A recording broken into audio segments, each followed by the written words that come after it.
Hi everyone. Today I want to talk about the Division of Developmental Disabilities in Arizona. The reason why I specify Arizona is I know that this system is a little bit different than the DDA system, which is Developmental Disabilities Administration in Washington. One of the main ways that DDD is different is that it's a division and it's part of DES, which is the Department of Economic Services. So one of the first questions that I want to ask and answer is who can get these services? So it's pretty much asking who's developmentally disabled in Arizona. And the answer is there are two requirements. One of the first requirements is that the person be diagnosed with either cerebral palsy, epilepsy, autism, or a cognitive disability before the age of 18.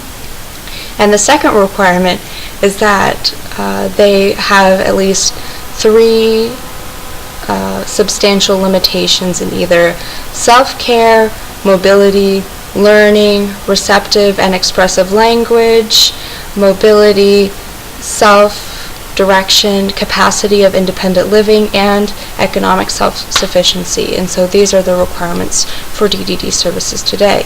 But those weren't always the requirements, and the system of services for this population has been changing over time. And so originally everyone was in institutions.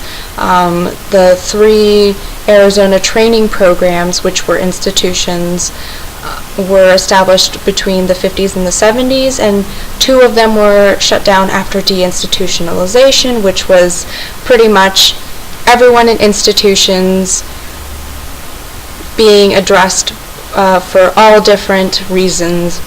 Pretty much were let out into the communities, kind of, that's pretty much the start of our profession. And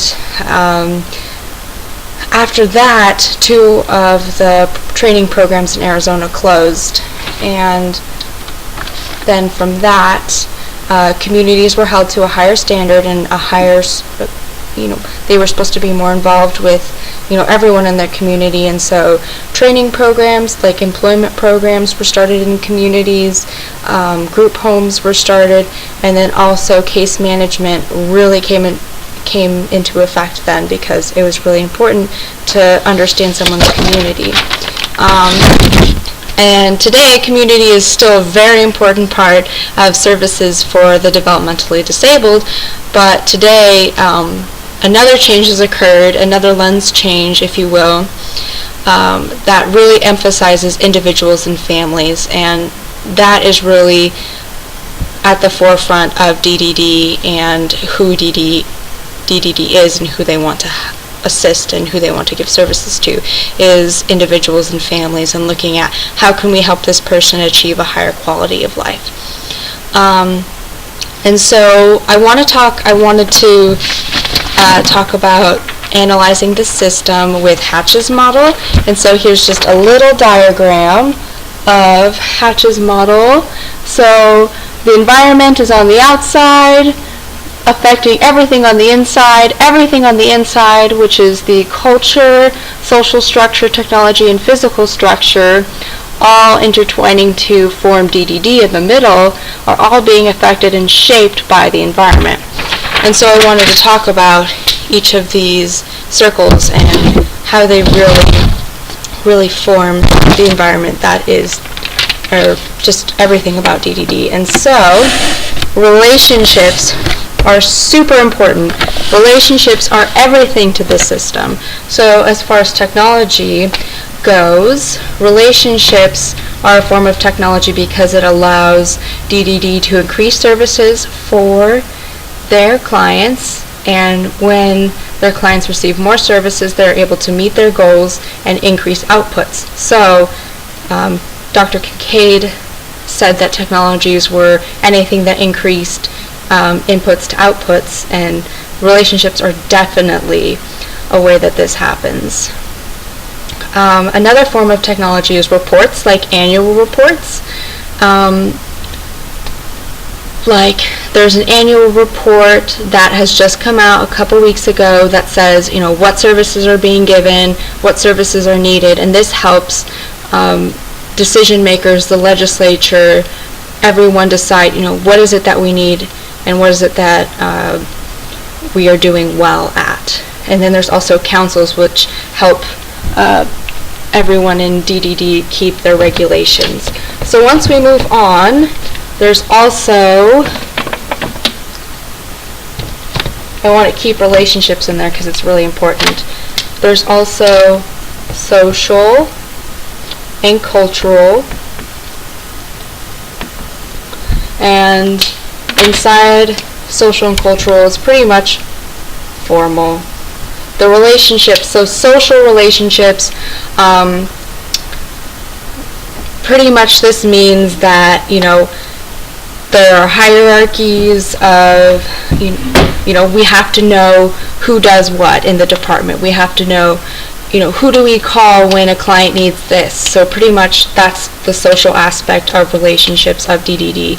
And then there's also cultural relationships, which is, in general, DDD has to be willing to make relationships with others in the community and with others really important stakeholders in order to really meet their needs. And as far as formality goes, it's just knowing who to call, where to call, and it's really important to know and to understand the system. Oops. And then there's a fourth circle, which is physical structure, which there are offices and there are networks, like database networks. So this is a way that people send information to each other, and that's really important with DDD. And then offices are a form of physical structure because that holds, the different districts, and so it pretty much has the physical place where people go to get services. And then there's also different types of offices. And then the last circle, which has everything in it, like I said, is the environment. And so I just want to talk really quickly and let everyone know there's DES, there's the Arizona Long-Term Care System, and the Arizona Health Care Cost Containment System. So all three of these are major players, major systems that the division is involved in. So imagine the complexity of the division, and there are even relationships between this system and this system. So in order for people to apply to receive services from this system, the long-term care system, they have to have assessments from Access. And DES is where DDD is located, and in order to receive some services from DDD, you can't be involved or have services from the long-term care system. So pretty much there's a lot going on, but realistically, most of these systems are very complex, and I think the way that I want to start the conversation is I have a video posted for you, just to get you thinking about, they don't actually say that DDD has supplied services for this person, but it really is a great example of how the community and the different services that are offered to people with developmental disabilities can come together to really help improve the quality of life, which is the ultimate goal of DDD.